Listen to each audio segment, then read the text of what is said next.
بسم اللہ الرحمن الرحیم۔ شام کا وقت تھا۔ میں اپنے کمرے میں بیٹھا ہوا تھا۔ امی میرے کمرے میں آئی اور مجھے بتایا کہ میرا دوست زاہد کا انتقال ہو گیا ہے۔ میں زاہد کی اچانک موت پر حیران ہوا اور مجھے دکھ بھی ہوا۔ میں نے امی سے پوچھا، امی زاہد کی موت کیسے ہوئی؟ کیونکہ اسے تو کوئی بیماری وغیرہ بھی نہیں تھی۔ امی نے بتایا، بیٹا وہ اپنی موٹر سائیکل پر کہیں جا رہا تھا، راستے میں کسی ٹرک سے ٹکرا گیا اور وہیں موقع پر ہی زاہد کا انتقال ہو گیا۔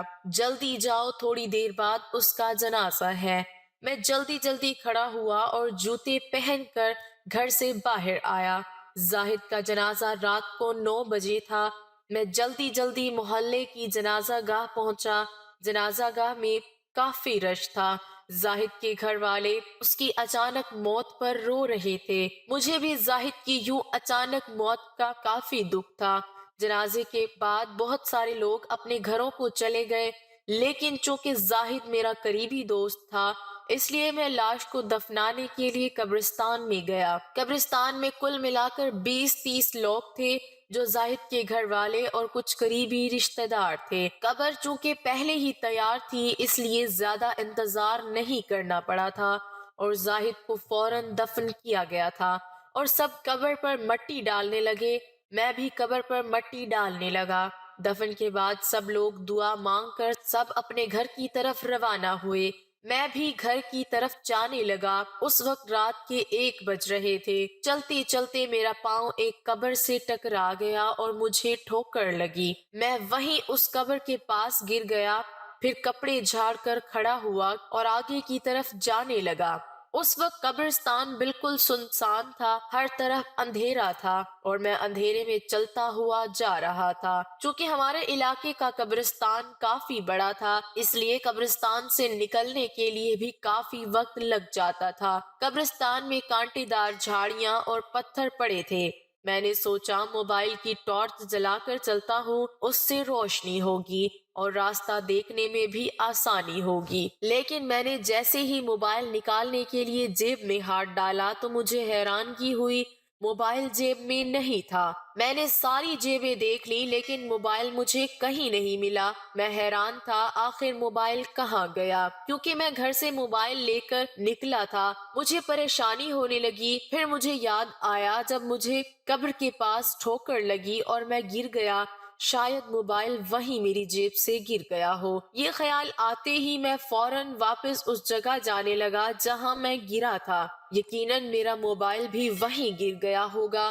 میں تیزی سے بھاگتے ہوئے اس قبر کے پاس پہنچا جہاں ٹھوکر کھا کر میں گرا تھا۔ اس قبر کے پاس پہنچ کر میں نے اپنے موبائل کو ڈھونڈنا شروع کیا اور تھوڑی ہی دیر میں مجھے میرا موبائل مل گیا۔ میں نے خدا کا شکر ادا کیا۔ میں موبائل اٹھا کر واپس گھر کی طرف جانے لگا، لیکن اچانک میری نظر 3 خوبصورت لڑکیوں پر پڑی جو دور مجھے قبرستان کے پاس چلتی ہوئی نظر آئی۔ وہ لڑکیاں بہت خوبصورت اور ماڈرن تھیں اور چلتے ہوئے زاہد کی قبر کی طرف آ رہی تھی۔ میں وہیں اس قبر کے پاس بیٹھ کر ان لڑکیوں کو دیکھنے لگا اور سوچنے لگا کہ یہ اتنی رات کو کہاں جا رہی ہیں اور ان لڑکیوں کا رات کو قبرستان میں کیا کام۔ پھر میں نے دیکھا وہ سب لڑکیاں چلتی ہوئی زاہد کی قبر کے پاس آ کر رک گئی۔ میں وہیں بیٹھا غور سے انہیں دیکھ رہا تھا۔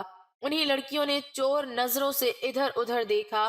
اس وقت قبرستان سنسان تھا۔ میں ان لڑکیوں سے چھپ کر کافی فاصلے پر بیٹھا تھا، اس لیے وہ مجھے نہ دیکھ سکیں۔ پھر وہ لڑکیاں زاہد کی قبر کے پاس بیٹھ گئیں۔ میں حیران ہوا وہ زاہد کی قبر کے پاس کیا کر رہی تھی۔ پھر میری آنکھوں نے عجیب و غریب منظر دیکھا۔ ان سب لڑکیوں نے ایک بیلچہ اٹھایا اور زاہد کی قبر کو کھودنا شروع کر دیا۔ میں دور بیٹھا اس عجیب و غریب منظر کو دیکھ رہا تھا۔ وہ تینوں لڑکیاں زاہد کی قبر سے مٹی ہٹا رہی تھیں۔ میں جانتا تھا وہ جو بھی کر رہی ہے غلط کر رہی ہے، لیکن میں ان کو دیکھ کر اتنا حیران اور صدمے میں تھا کہ میرے پاس اتنی ہمت نہیں ہوئی کہ میں ان کے پاس جا کر ان کو روکتا، اور میں حیران بھی تھا کہ وہ آخر زاہد کی قبر کو کیوں کھود رہی ہیں۔ پھر ان لڑکیوں نے زاہد کی قبر سے مٹی ہٹا لی اور ان تینوں نے مل کر قبر سے لاش باہر نکالی۔ میری آنکھیں خوف سے پھیل گئیں۔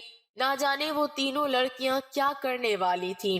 میں نے سوچا شاید وہ کوئی انسان نہ ہو، کوئی جن بھوت یا چڑیل ہو، اس لیے ایسی حرکتیں کر رہی ہیں، کیونکہ کوئی انسان اس طرح کی حرکتیں نہیں کر سکتا۔ میرا دل خوف سے گھبرا رہا تھا۔ پھر میں نے دیکھا ان تینوں نے زاہد کی لاش سے کفن ہٹا لیا اور ایک چاقو سے زاہد کے جسم سے گوشت نکالنے لگی۔ مجھے اپنی آنکھوں پر یقین نہیں ہو رہا تھا کہ میں جو دیکھ رہا ہوں وہ سچ ہے۔ وہ لڑکیاں زاہد کے جسم سے گوشت کاٹ کاٹ کر ایک بہت بڑے شاپر میں ڈال رہی تھی۔ میں ان کے پاس جانے کی جرت نہیں کر پا رہا تھا، کیونکہ یہ منظر دیکھ کر ہی میرا جسم خوف سے کانپ رہا تھا۔ پھر ان لڑکیوں نے زاہد کے جسم کا سارا گوشت کاٹ کر شاپر میں ڈال دیا، اور پھر ان تینوں لڑکیوں نے زاہد کے جسم پر کفن ڈال دیا اور لاش کو قبر میں دھکا دے کر پھر سے مٹی ڈالنے لگی۔ پھر ان تینوں نے قبر کو ویسے ہی بند کر دیا جیسے پہلے بند تھی۔ اس کے بعد وہ لڑکیاں گوشت والا شاپر اٹھا کر کھڑی ہوئی تو پھر میں نے غور سے ان لڑکیوں کے پیروں کو دیکھا۔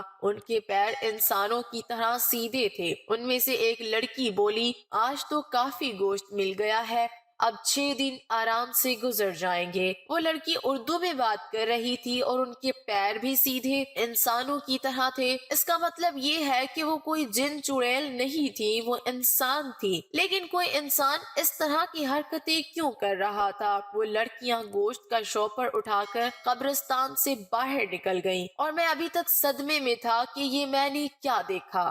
پھر میں گھر واپس آ گیا اور ساری رات اسے خوفناک منظر کو یاد کر کے ڈرتا رہا۔ مجھے ساری رات نیند بھی نہ آئی، بار بار وہ خوفناک منظر میرے سامنے آ جاتا۔ اگلے دن میں پولیس اسٹیشن چلا گیا اور تھانے کے S H O Ghazanfar Iqbal سے ملا اور میں نے ایس ایچ او کو رات کا سارا واقعہ سنا دیا۔ میری بات سن کر ایس ایچ او حیران رہ گئے، انہیں میری بات کا یقین نہیں آیا۔ پھر انہوں نے کہا، ٹھیک ہے، اگر تم کہتے ہو تو ہم آج رات قبرستان جا کر دیکھتے ہیں کہ تم سچ کہہ رہے ہو یا جھوٹ۔ میں نے کہا، نہیں سر، آج رات نہیں جائیں گے، کچھ دن انتظار کر لیں، محلے میں کسی کی فوتگی ہو جائے اور پھر اسی رات قبرستان جائیں گے، کیونکہ یہ لڑکیاں نئے دفن مردوں پر حملہ کرتی ہیں۔ ایس ایچ او کو میرا مشورہ پسند آیا۔ 2 دن بعد ہمارے محلے کے ایک بزرگ کا انتقال ہوا۔ یہی موقع تھا ان تینوں لڑکیوں کو رنگے ہاتھوں پکڑنے کا۔ میں نے ایس ایچ او کو بتا دیا اور پلان کے مطابق میں اور ایس ایچ او جنازہ میں شریک ہوئے اور پھر اس مردے کو دفن کرنے کے لیے قبرستان بھی ساتھ مردے کو دفن کرنے گئے۔ مردے کو دفن کرنے کے بعد سب اپنے اپنے گھروں میں واپس چلے گئے اور قبرستان خالی ہو گیا۔ پھر میں اور ایس ایچ او ایک بڑی قبر کے پیچھے چھپ کر بیٹھ گئے اور ان تینوں لڑکیوں کے آنے کا انتظار کرنے لگے۔ ہمیں بیٹھے بیٹھے کافی دیر ہو گئی تھی، لیکن وہ لڑکیاں نہیں آئیں اور رات کے 2 بج گئے۔ ایس ایچ او نے مشکوک نگاہوں سے دیکھ کر میری طرف کہا، وہ لڑکیاں تو ابھی تک نہیں آئیں، تم تو کہتے تھے وہ تازہ دفن مردوں کا گوشت کاٹتی ہیں۔ میں نے کہا، سر آپ تھوڑا سا انتظار کر لیں، وہ ضرور آئیں گی۔ ایس ایچ او میرے ساتھ تھا، وہاں کافی دیر قبر کے پیچھے بیٹھے رہے۔ پھر ایس ایچ او بیٹھے بیٹھے سو گیا اور میں اکیلا انتظار کرنے لگا اور راستہ دیکھنے لگا۔ پھر مجھے دور سے وہ تینوں لڑکیاں آتی ہوئی نظر آئیں۔ میں نے جلدی جلدی ایس ایچ او کو جگایا اور ان کو دکھایا، وہ دیکھیے سر، لڑکیاں آ رہی ہیں۔ ایس ایچ او نے غور سے لڑکیوں کو دیکھا، وہ سب لڑکیاں چلتی ہوئی نئی دفن بزرگ کی قبر کے پاس آ کر رک گئی تھی۔ میں اور ایس ایچ او غور سے انہیں دیکھ رہے تھے۔ ان لڑکیوں نے ادھر ادھر دیکھ کر تسلی کی کہ قبرستان میں کوئی اور تو نہیں۔ اس وقت قبرستان میں ہمارے علاوہ اور کوئی نہیں تھا۔ ہم دونوں ان لڑکیوں سے کافی فاصلے پر ایک ایسی جگہ پر بیٹھے ہوئے تھے جہاں سے وہ ہمیں نہیں دیکھ سکتی تھی، لیکن ہم انہیں بآسانی دیکھ سکتے تھے۔ ایس ایچ او حیرت سے ان لڑکیوں کو دیکھنے لگا۔ میں چونکہ پہلے بھی یہ منظر دیکھ چکا تھا، اس لیے مجھے کوئی حیرت نہیں ہوئی اور نہ ہی آج مجھے کوئی ڈر لگ رہا تھا، کیونکہ ایس ایچ او میرے ساتھ تھے۔ ان لڑکیوں نے بیلچہ اٹھایا، آدمی کی قبر کو کھودنا شروع کر دیا۔ پھر وہ تینوں لڑکیاں اس آدمی کی قبر سے مٹی ہٹانے لگیں۔ ایس ایچ او نے جلدی جلدی میسج کر کے 10 پولیس اہلکاروں کو وہیں قبرستان بلا لیا تھا۔ اب ان کو میری بات کا یقین آ چکا تھا، کیونکہ وہ یہ عجیب و غریب منظر اپنی آنکھوں سے دیکھ رہے تھے۔ ان تینوں لڑکیوں نے مل کر اس آدمی کی لاش کو قبر سے باہر نکالا۔ پھر میں نے دیکھا ان تینوں لڑکیوں نے آدمی کی لاش سے کفن ہٹایا۔ اس سے پہلے وہ لڑکیاں مزید آگے بڑھتی مجھ سے بولے چلو ان کے پاس چلتے ہیں۔ میں کھڑا ہو گیا اور ایس ایچ او بھی کھڑے ہو گئے۔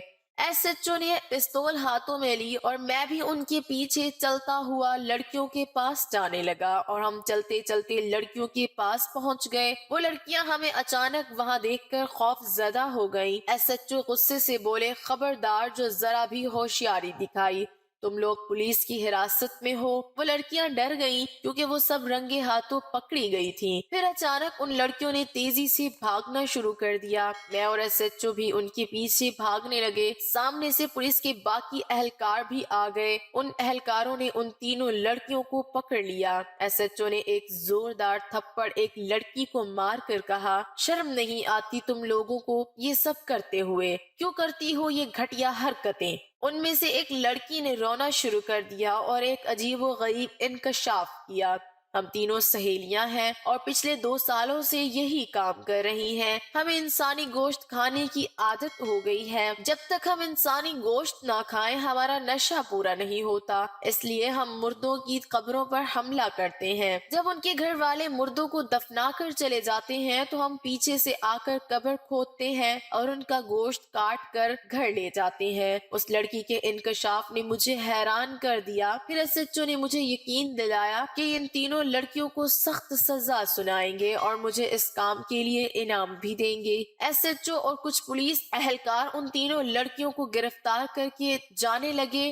میں اور کچھ پولیس اہلکار اس آدمی کی لاش کو دوبارہ دفن کرنے لگے۔ اس لاش کو دفن کر کے میں پرسکون ہو کر گھر کی طرف روانہ ہو گیا۔ ناظرین آج کی اس کہانی کے بارے میں اپنی قیمتی رائے کا اظہار ضرور کر دیجیے گا۔ اللہ تعالی ہم سب کا حامی و ناصر ہو، آمین ثم آمین۔